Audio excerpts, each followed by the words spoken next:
राधे राधे। महालक्ष्मी व्रत की कथा। एक समय की बात है, महर्षि द्वैपायन व्यास जी हस्तिनापुर आए। उनका आगमन सुनकर समस्त राजकुल के कर्मचारी महाराज भीष्म सहित उनका सम्मान आदर करते हुए राजमहल में महाराज को सोने के सिंहासन में विराजमान कर अधर्यपाद आचमन से उनका पूजन किया।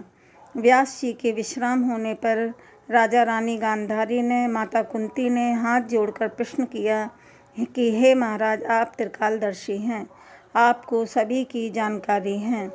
आपसे हमारी प्रार्थना है कि स्त्रियों को कोई ऐसा व्रत पूजन बताइए जिससे हमारे राज लक्ष्मी, सुख, पुत्र, परिवार सदा सुखी रहें। इतना सुनकर व्यास जी ने कहा, हम ऐसे व्रत का उल्लेख कर रहे हैं जिससे सदा लक्ष्मी जी स्थिर होकर आपको सुख प्रदान करेंगी। यह श्री महालक्ष्मी जी का व्रत है जिसे 16 दिन तक किया जाता है, जिसका पूजन प्रतिवर्ष आश्विन कृष्ण पक्ष की अष्टमी का माना जाता है। तब राजा रानी गांधारी ने कहा, महात्मा, यह व्रत कैसे प्रारंभ किया जाता है, इसका विधान क्या है, विस्तार से हमें बताने की कृपा करें। महर्षि जी ने कहा, भाद्रपद शुक्ल पक्ष की अष्टमी के दिन सुबह मन में व्रत का पालन करें। संकल्प लेकर किसी जलाशय में जाकर स्नान करके स्वच्छ वस्त्र पहनें। नए वस्त्र भी धारण कर सकते हैं। दूरबा से महालक्ष्मी जी को जल का तर्पण करके प्रणाम करना चाहिए। फिर घर आकर शुद्ध 16 धागों वाले धागे का एक धागा बनाकर प्रतिदिन एक गांठ लगानी चाहिए। इस 16 दिन की 16 गांठ का एक धागा तैयार कर अश्विन माह की कृष्ण पक्ष की अष्टमी को व्रत रखकर मंडप बनाकर चंदोबा तानकर उसके नीचे माटी के हाथी पर महालक्ष्मी माता की मूर्ति स्थापित कर तरह तरह के पुष्पमाला से लक्ष्मी जी व हाथी का पूजन करें। वह तरह तरह के पकवान बना सकते हैं। माता रानी को 16 पुए के भोग भी लगाए जाते हैं। लक्ष्मी जी और हाथी का पूजन नैवेद्य समर्पण करके करना चाहिए। श्रद्धा सहित महालक्ष्मी व्रत करने से आप लोगों की राजलक्ष्मी सदा स्थिर रहेगी। ऐसा विधान बताकर व्यास जी अपने आश्रम को चले गए।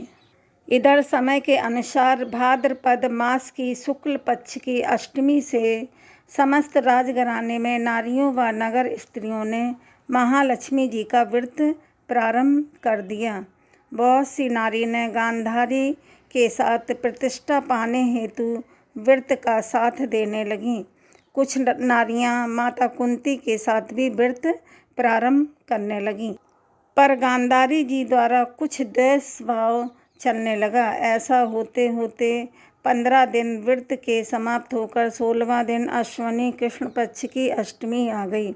उस दिन प्रातःकाल से नर नारियों ने उत्सव मनाना आरंभ कर दिया और समस्त नर नारी राजमहल में गांधारी जी के यहाँ उपस्थित हो तरह तरह से महालक्ष्मी जी के मंडप व माटी के हाथी बनाने सजाने की तैयारी करने लगे।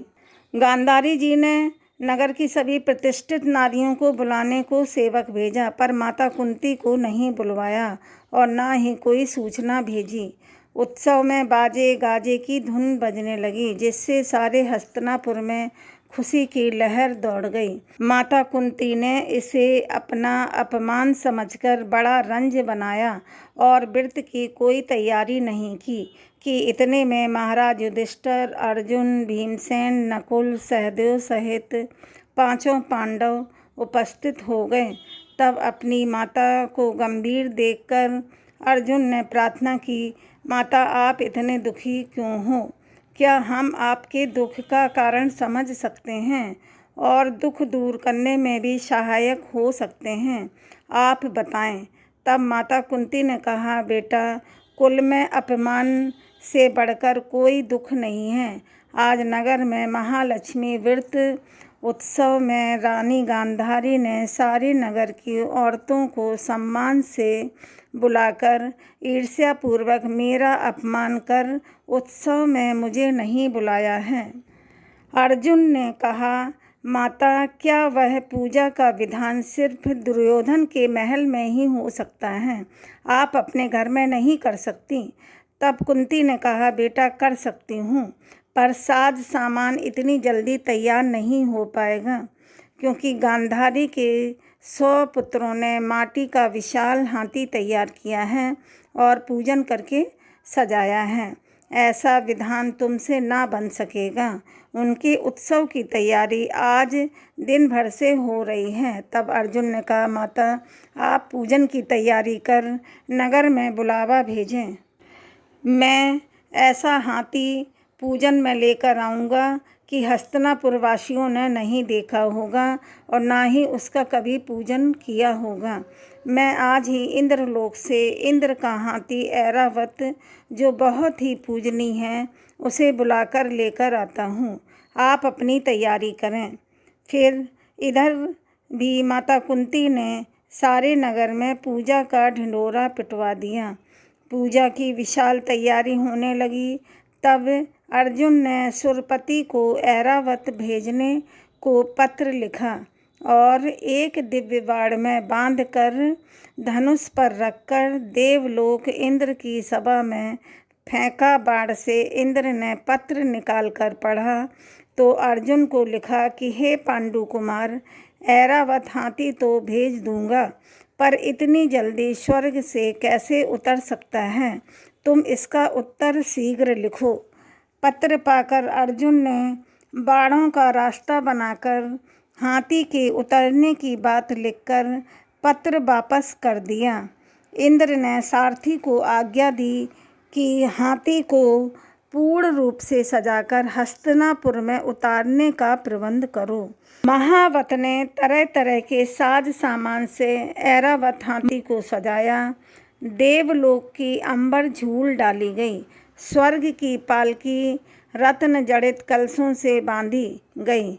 माथे पर रत्न जड़ित जाली सजाई गई।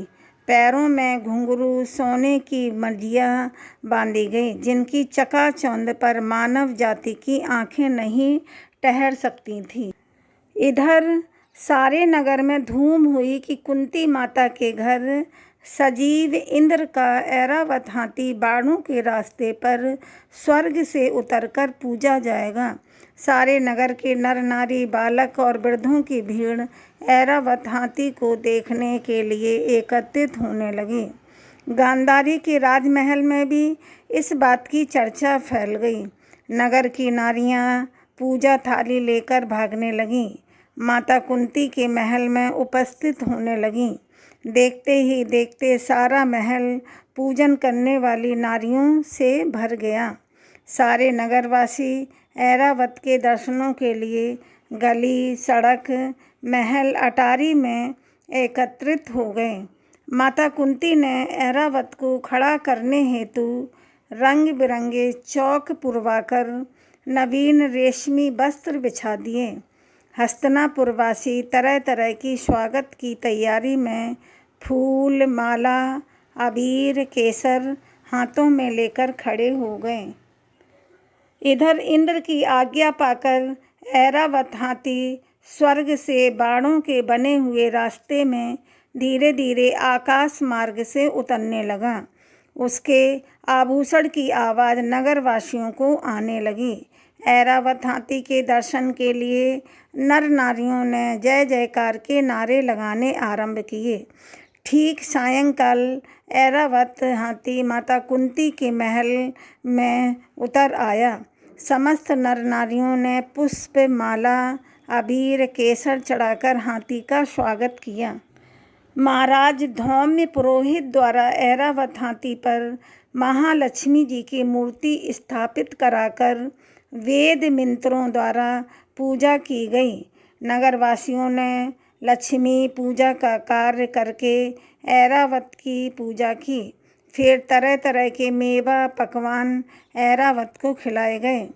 ऊपर से यमुना जल पिलाया गया। फिर तरह तरह के पुष्पों की ऐरावत पर वर्षा की गई।